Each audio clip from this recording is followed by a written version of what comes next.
I have to poop. Why? Why would she so blatantly draw me into what she's doing? It's so clear which the time she spends in the bathroom for a bowel movement, it's inadequate.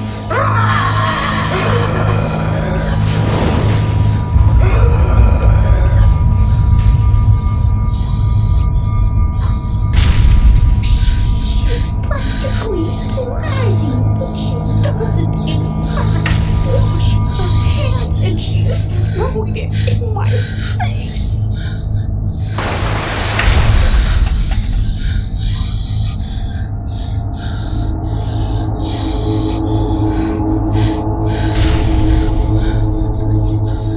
Laurn, you left this in the bathroom.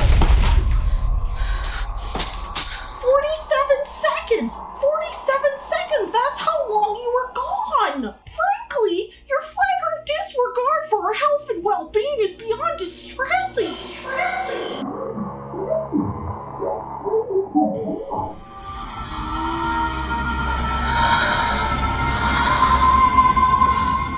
I won't allow this to go on. You are busted. Your secret has been compromised. I watched my implausible. 47 seconds. That's an entirely inadequate amount of time to allow anyone to disrobe, defecate, wipe, and wash. Well, I'm a magician then, and you should be in awe of me. Objection! It's basic math. Even for a person whose speed is their only objective, it takes an average of 14 seconds to evacuate the stool from their cavity, followed by an inevitable 5 seconds of euphoria and relaxation. 6 to 12 seconds are required for the use of private paper and tidying up. 4 to 5 seconds to redress. Undressing would need to be accounted for too. That's 33 seconds minimum at this point. 20 to 30 seconds for proper self-usage, friction, and risk. 36 seconds to adequately calibrate data. But would still require a minimum of 59 to 76 seconds. Though why anyone would race through the contentment of toilet time is beyond me. However, as I'm not one to jump to conclusions, I'd like to first ponder another possibility.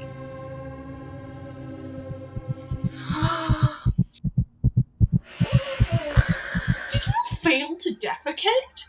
Are you hiding your constipation again? This would perfectly explain her speedy timeline. No.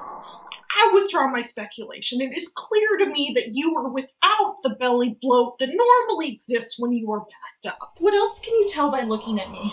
This only proves that you in fact missed the most important step in toilet time and failed to wash your hands. I did wash my hands, but if you want to scrutinize what is and isn't done inside the bathroom, why don't we talk about the fact that you take off your pants and underwear and socks to poop? You can't win this argument with that rebuttal. It's common knowledge that it's absolutely disgusting to wear any garments south of the border when you're having a bowel movement. The fact that you would so flagrantly ignore that, it only reinforces that you are entirely unaware of even basic principles of hygiene. If you're so hygienic, why do I hear you struggling to get up on the sink after I hear the toilet flush? I bidet my bottom. And you don't see anything unhygienic or hypocritical about that? No.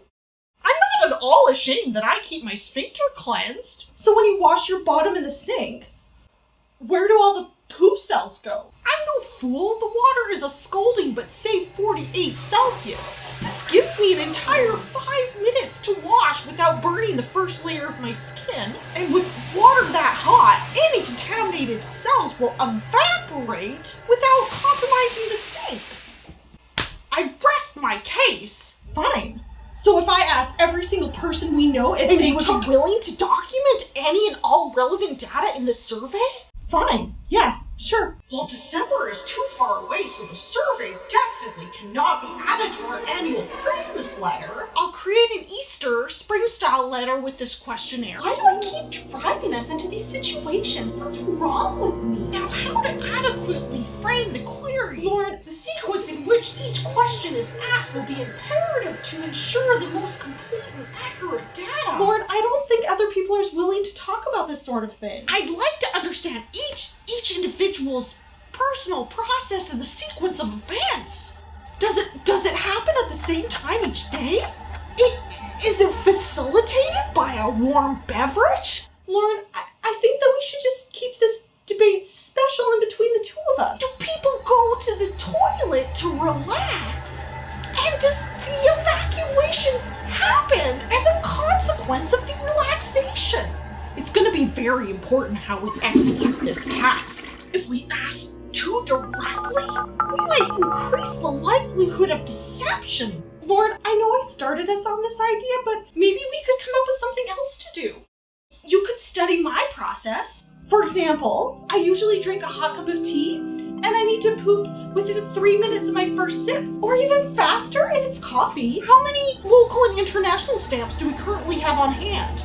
Or when I overeat, like at Christmas time, I go from 1 poo a day to 2. I'll have to ask that all subjects forward the survey onto their contacts too. The more participants, the better. Or I could try learning about your process. I could take off all my bottoms and try scalding my derriere too. No, this is a unique and rare opportunity to reach the masses. Laurn, this is starting to feel like what happened at your last job. What are you talking about? You might upset people. People love when the focus is entirely on them. You embarrassed all your coworkers. I clearly remember encouraging all my coworkers. Not true. Those personalized feedback cards, they really upset people, and it got you suspended. Pioneering change is never easy. I put my work comrades' needs to understand their own individual deficiencies over my own employee record. And at this point, even Mother Teresa is gonna have some competition when I reach the pearly gates.